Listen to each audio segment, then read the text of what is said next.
Buonasera e ben ritrovati con il TG Flash di New Sicilia. Di seguito i titoli più importanti del pomeriggio.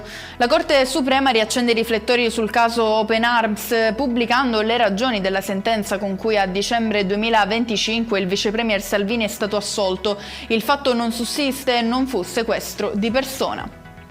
Condannato a 4 anni di reclusione l'uomo che nel dicembre 2022 investì mortalmente un sedicenne ad Acireale, in provincia di Catania, la vittima si trovava in sella a un motorino quando l'imputato, alla guida di un'auto, avrebbe invaso la corsia opposta provocando il decesso del giovane.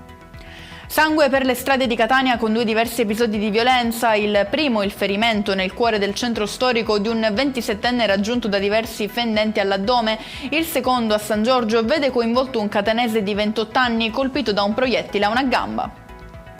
Disposta per oggi all'Istituto di Medicina Legale di Catania l'autopsia su Giuseppe Florio, il 66enne trovato morto in una stradina di campagna a Castiglione di Sicilia. Si attendono gli esiti dell'esame autoptico per fare luce sulla natura del delitto.